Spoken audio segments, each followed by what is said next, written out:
అక్రమ కేసులు, క్రెడిట్ చోరీ ఇవే జరిగినాయి. మాట ఇచ్చి మోసం చేశారు, నమ్మిన ప్రజల్ని వంచారు. గతంలో జగన్మోహన్ రెడ్డి గారి ప్రభుత్వంలో ఆయన చేసిన పనులు మేమే చేశామని క్రెడిట్ చోరీ చేస్తూ ఉన్నారు. పరిపాలనని గాలికి వదిలేశారు. దొరికిన దగ్గరల్లో అప్పులు చేస్తూ ఉన్నారు.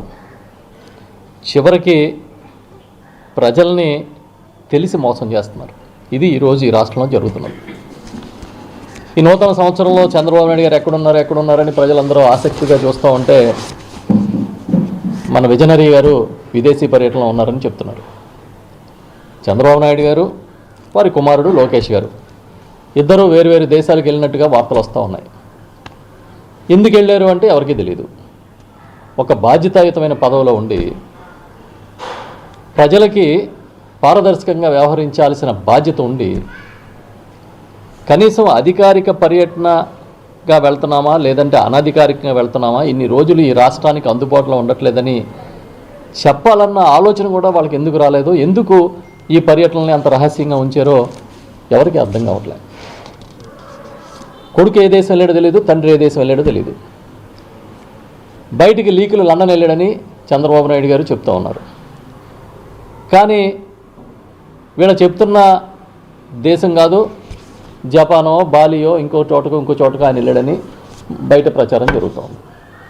అసలు ప్రజల్ని ఇంత అయోమయంలో ఎందుకు ముంచాలి? మీరు ఏ దేశం వెళ్ళినా రైట్ రాయలుగా ఇగో నేను వారం ఉండను, లేకపోతే 5 రోజులు ఉండను, నేను ఏదో నూతన సంవత్సరం వేడుకలకి వెళ్తున్నానో, లేకపోతే నాకు ఇంకేదైనా పని ఉందని వెళ్తున్నానో, పెట్టుబడులు తీసుకురావడానికి వెళ్తున్నామనో, పెట్టుబడులు పెట్టడానికి వెళ్తున్నామనో చెప్పొచ్చు కదా. ఎందుకు రహస్యంగా ఉంచుతారు? ఆ రోజు గతానికి ఒక్కసారి వెళితే గౌరవ ముఖ్యమంత్రిగా జగన్మోహన్ రెడ్డి గారు ఉన్నప్పుడు తమ కుమార్తెల చదువు కోసం లండన్లో ఉంటే ఆయన చూడడానికి వెళ్తే దాన్ని ఎంత పెద్దగా, అది కూడా ఒక రిలీజ్ చేసి నేను లండన్ వెళుతున్నాను అని అధికారికంగా చెప్పి వెళ్తే ఎంత దుష్ప్రచారం చేశారో మీకు గుర్తుందా? లోకేష్ గారు ఎంత దిగజారుడు భాష మాట్లాడి ఆయన గురించి, జగన్మోహన్ రెడ్డి గారి గురించి హేళన చేశారో మీకు గుర్తుందా? వాళ్ళ కుమార్తె చదువు నిమిత్తం లండన్లో ఉంటే ఆమె దగ్గరికి ముఖ్యమంత్రి హోదాలో ఉన్న జగన్ గారి కూతురి దగ్గరికి వెళ్తే చాలా చాలా చీప్ భాషని, ఆ రోజు చౌకబారు భాషని లోకేష్ గారు వాడారు. మేము అలాంటి వ్యక్తులు, మా పార్టీ అలాంటి పార్టీ కాదు. ఒక అబద్ధాన్ని నిజం చేయడం కోసం ఎంత తెగబడిపోతారనేది వాళ్ళని చూసే అర్థం చేసుకోవాలి ఎవడైనా.